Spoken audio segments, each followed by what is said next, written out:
Today I'm gonna install one of these valved mufflers from eBay. They're kind of like a Varex knockoff, Varex mufflers, I think from Australia. Valve open, they're straight through. Valve closed, it'll actually come in and go through a little chamber. I think it goes all the way to here, comes in, goes out like that, ties back in after the valve. Only deal is Varex mufflers are like $300–400, and this one is 100. You can't really see there. 180 on eBay. That's what I paid for it. I think they vary somewhere between 160 to $190. Come with a pretty decent wiring kit. Pretty thick wires. I've tried it out. It works pretty well. It's got 2 remotes. It's actually a dual muffler wiring kit, so we'll only be utilizing one side. And giving it a shot. See how it is. Another thing I'm going to try to do is I don't really care for how it ties back in to the other outlet before coming out. So what I think I'm going to do is I've got the current SS exhaust system that's on it and that spare. Cut the tips off of those and cut this here and just bring the pipe out so it's dual, rolled tips. Kind of exactly how the Corvette valve mufflers are. One with it closed, it's going out one tip. With it open, it's going out the other. So, and if you've seen my other videos, this isn't my first rendition with an electric cutout on this HHR. I like the low tone it has right now, and I'll go in and kind of show you what, if you haven't seen the previous videos, I'll show you what all is done underneath it. But it's a little raspy when the variable valve timing kicks in right around 4,000 RPMs. Has a real bad Honda rasp to it, and I hate it. And with it coming out right there by the back door, any more than a few minutes with the windows down, cruising through the country, it'll give you a headache on that side. So I want to put it all the way out the back. I think that's going to help a lot. And the raspiness, I'm going to try to mitigate that with this guy. It's a 3-inch straight through glass pack, not a resonator, so it actually has those little cups that catch air as they come through. Fiberglass packing.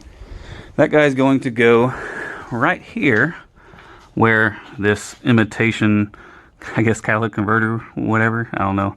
I'm sure it's probably for some states who have visual emissions inspections and not actual tailpipe testing, because this one does not have a cat and has long tube header. Ran this thing for 3 years now without any issues. I really like it. The original manifold and flex pipe were cracked, so we'll start right here, cut that. Actually, HP Tuner's already got this turned off, so I'm not even going to put the oxygen sensor back in it because the computer's not even seeing it anyway. Do that, and this is the cherry bomb. It's upside down, but whatever. It's like a chambered muffler. It's got a little V baffle in it. Gives it a really nice deep tone. It's just that rasp. I'm trying to get rid of that. So glass pack here, hook it back up to the cherry bomb, and I'm going to eliminate obviously this cutout here in favor of the valved muffler. We'll see how that all sounds. And this actually is the factory axle over and factory muffler, so when I close it, it's all nice and quiet.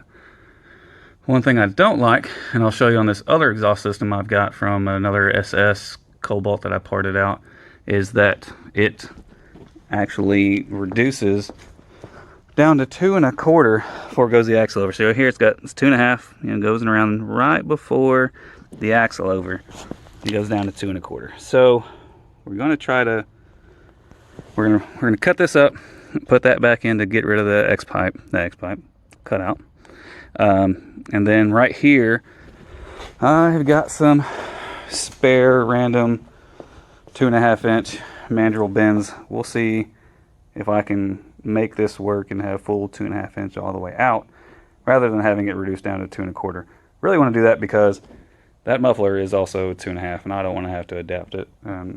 This thing is going to have this supercharger on it with a full stage 3 components from ZZP and over the top performance. Got my dual pass there, and that'll be in a later video.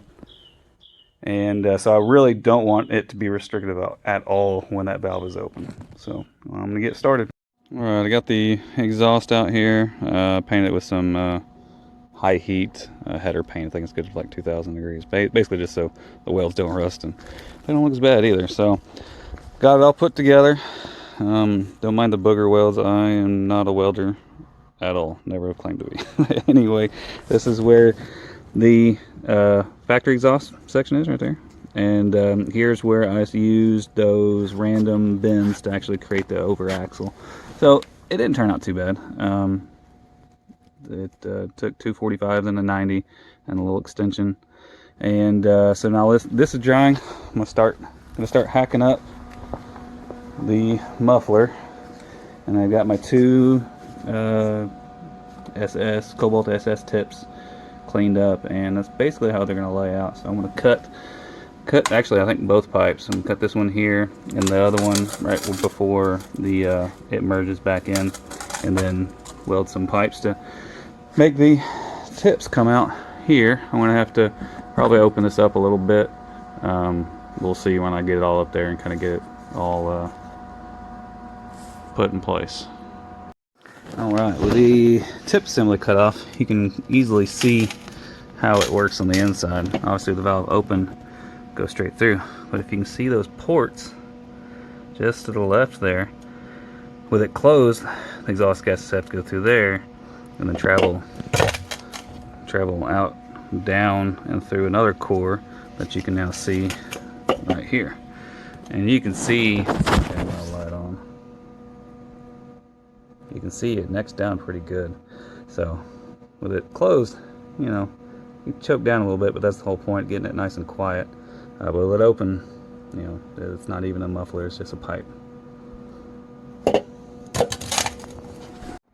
Well, here it is. That's what I had in mind.